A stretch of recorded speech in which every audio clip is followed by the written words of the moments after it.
Hey guys, you've been enjoying Arknights Endfield, but do you think you know everything you can do in the game? This video will list for you more than 60 fun facts. Let's see if you got them all. Did you know that you can play Arknights Endfield on an emulator? That's right, you can try out on MuMuPlayer.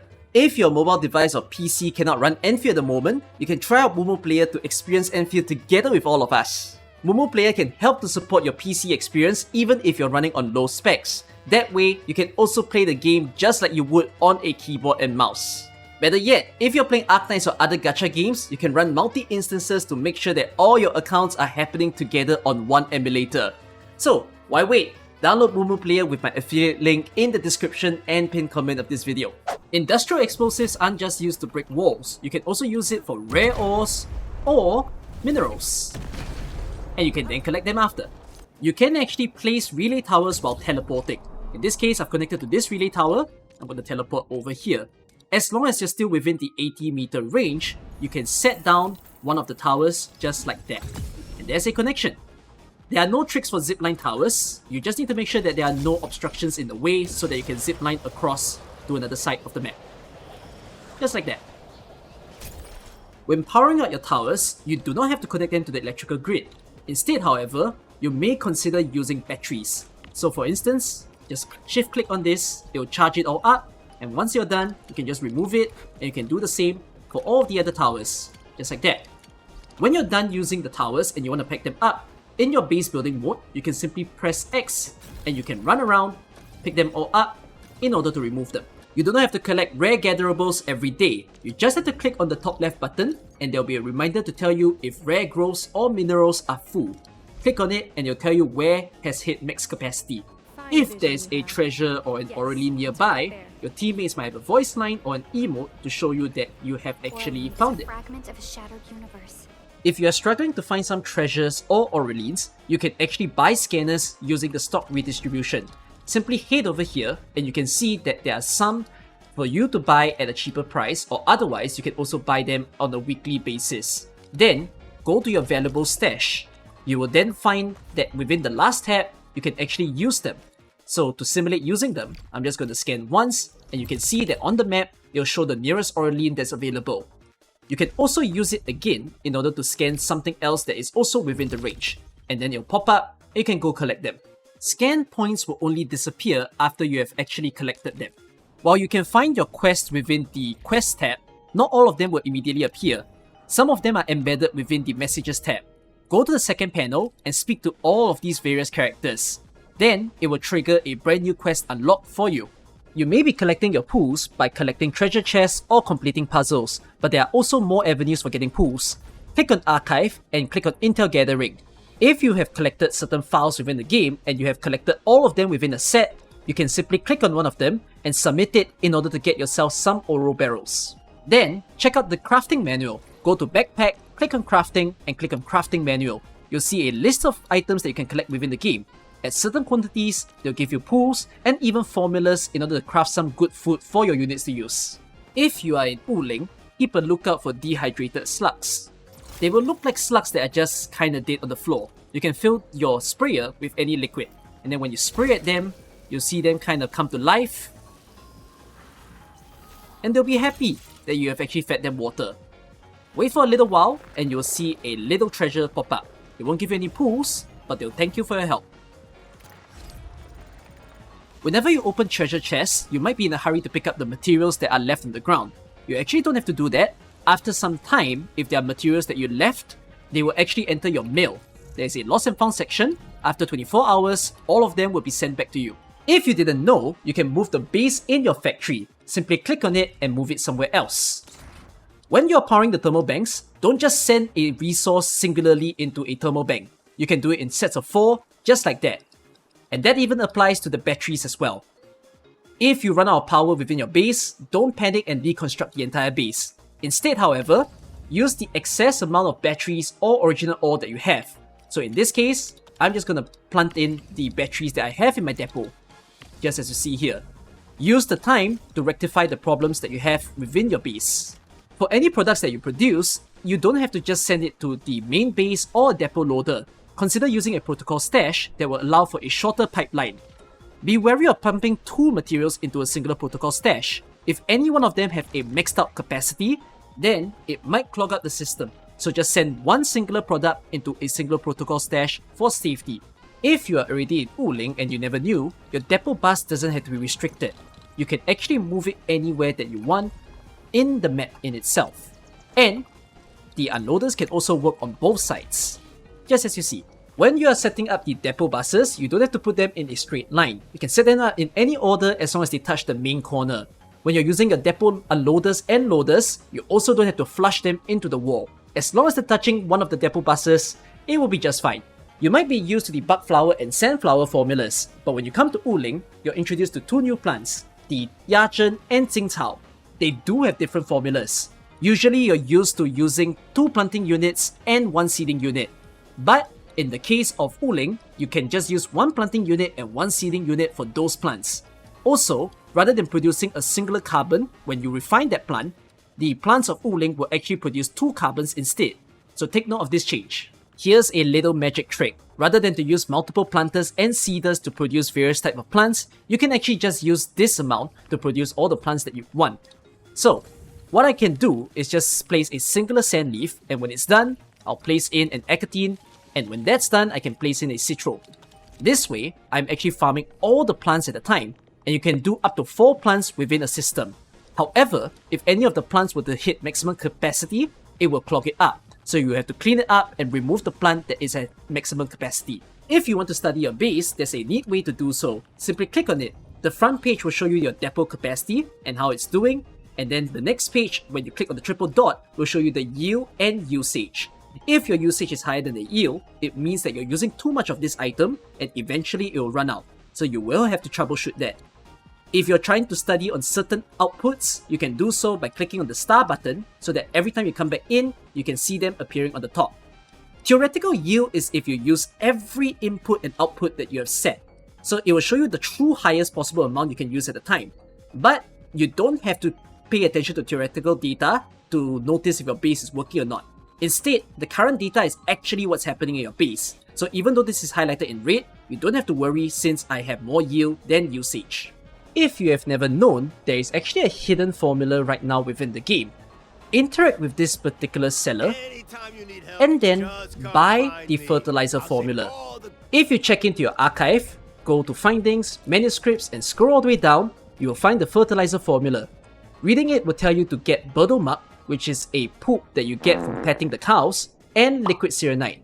That will give you a brand new formula that you can create. If you manage to figure it out without looking at the chain, you will unlock a brand new formula. But if you need a certain tip as to how it's done, I'm showing it right here.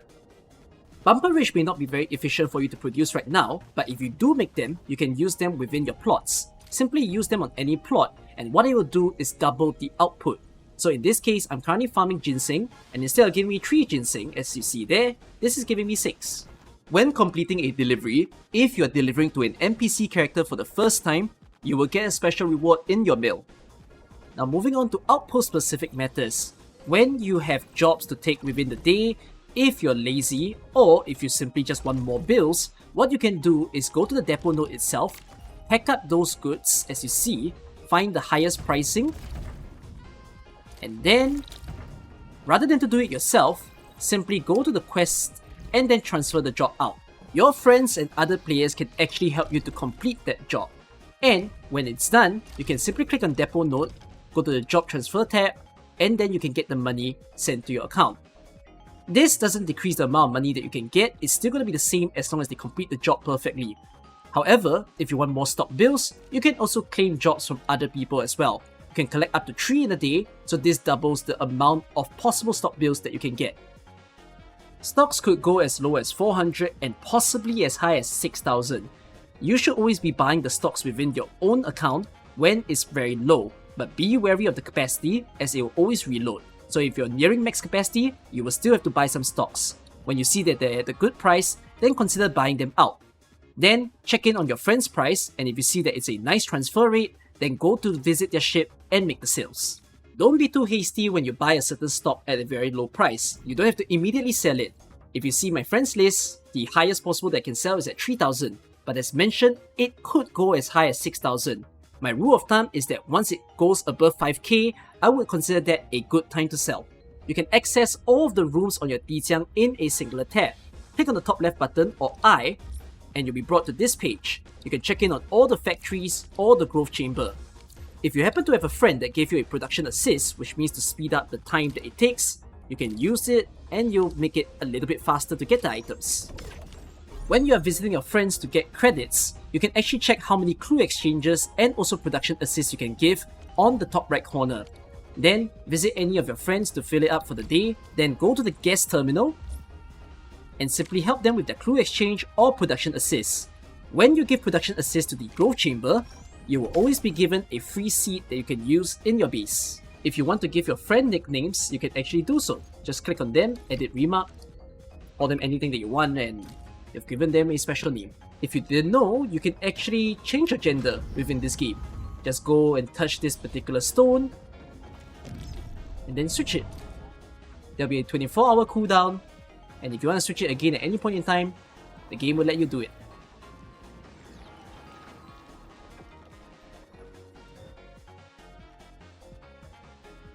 Gear assembly still works within the base. Even though there is no hotkey button, go to the menu and then click on gear assembly.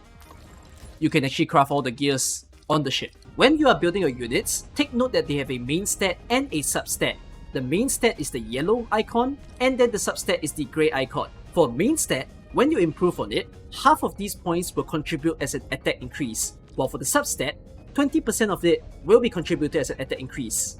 So, when you are putting gears or weapons, you will want to try to find those that can increase on either of these two, with the main stat being more important. When trying to figure out what weapon to wear, you don't have to look out for guides and whatnot. There is a recommended button, which is very good at showing you what can be applicable. Simply click on the weapon, see what they actually improve. As long as it improves on the main stat, it can be pretty good. Then of course, feel free to read the additional ability and see if it's applicable to the unit that you want. If you are very unsure as to what gear to wear or what weapon to use, the game does have a suggested option. Go to Training, Operator Guide, and then click on Start Training. Click on the unit and upgrade Operator. They will show you a list of suggested gear at the gold tier, as well as what weapon they are currently wearing. It might not be the best gear or weapon to use, but it is something you can use first as guidance. Here's a simple tip as to how to build your units. If you really don't know what you're doing, the easiest thing for you to upgrade will be their attack, which you can see on the left side of the screen. When you're switching your gear, your weapon, or essence, you can observe that change. Like for instance, I'm going to swap this essence to this one over here. And you can observe that my attack has fallen from 1693 to 1646. Later in the game, if you really want to build the best unit possible, you might not just want to look at attack and instead study the other attributes. There's a lot of attributes in the game, and if you don't understand them, click on the question mark and they'll explain it to you. If there are gears that you no longer use, you can actually recycle them. Click on the recycle button and click on the gears that you do not want. It will actually refund back 90% of the bills that it would have cost, which is nice if you want them back. So go ahead to use it. You can also do the same for essences. Unfortunately, however, they don't give as much stock bills as the gear. But you still do have to dispose of them eventually, because the lower tier ones have no use. Weapons in the game can also not be discarded, but you can use them as level up material. So in the case of this weapon, I'm going to upgrade, and instead of using the classic weapon EXP, I can click on any perhaps 4-star rarity weapon and use it to level it up. Now for some combat fun facts. Combo skill recharge time is shown on the bottom left of the screen. If your gear, weapon or skills has a buff or debuff, there are indicators to tell you that it's in effect, which is below the character's HP. If the buff or effect is applied onto the controlled unit, you can see it on the middle bottom, which is the controlled unit bar. If two of your units have combos happening at the same time, then the unit that is earlier in the squad will happen first. Yes, that's right, your team order does matter, because Perlika is earlier in my squad compared to Afrina, her combo would come first. Prior to entering the dungeons, if you're struggling with them, you can actually consume food to make your team stronger. Go to your backpack and simply use the food on all of your units. If you feed them a different food, then the latest one that is being used will be the only one taking effect. If you want to maximize the amount of credits you can get, you can click on this to see the list of activities to do. If you're sweating for pools, consider doing them first before the other materials. Otherwise, get the discounted goods and consider refreshing as well. You can only hold up to 300 credits in a day that is carried forward to other days, so make sure to use them up. AIC quota is a currency you obtain from getting duplicate 4 stars and 5 stars. You must click on this in order to get more of them, and then use them to buy either the discounted goods first or higher tiered materials. Signature weapon banners will last for 3 chartered headhunting banners, the current character, and 2 more banners later on, so you have a lot of time to get the weapon if you want to. Guarantee system is only reserved for that specific banner. It won't be carried forward into other banners. The banners that you see below are permanently available. You can take all the time within the game to pull for them when you feel like it. Quick controls can be found on the bottom left of the game. If you want to move all items of the same name, you can do Control click. If you just want to move 50 of it, you can do Shift click. If you want to split the items in half, you can hold Alt and then click to split it in half. Press F4 so that you can hide the product icons. If you open a treasure chest, you can pick up all items at once by holding the F button. Enfield's database lets you search. You can type in anything, and as long as there's a record, you can see its details. Enemies in Enfield do have resistances, except that none of them have any at the moment. You can try to battle against the Bone Crusher Pyromancer or the Arsonist in order to experience Heat Resist B. Try using a heat team against it and see how well you fare. Rare minerals can take 4 days to recharge to full. Outposts will take 3 days, while your sanity can take 2 days. This means that you do not have to be too sensitive about doing everything within a day, and you can take a rest day or 2 if you need to. Eventually, you do not need to collect lower tier materials as you have way more than enough. For my catcher, in order to promote him, I'll need pink bullets, but you can see, I have way too much pink bullets right now. Pick 6 stars are still possible in Enfield. 4 5 stars. 4. This... What? You gave me a 6 star? You gave me that? Wait, you can juke? You actually can juke? Max potential 6 stars will also have a special glow to them. Perfect essences are those that can fit 3 of the stats in a weapon. If you were to swap to them, you will see a special glow on the weapon. If you max potential a weapon, you'll also get a new skin. There are medals in the game that comes with no reward, just glory. You can check them out to see the list of things that you might want to achieve in the game. There are shops in the game where you can spend your stock bills to get more materials or special items. You would have to locate them all. Unfortunately, they're not documented on the map yet, but I believe they'll fix that in the future.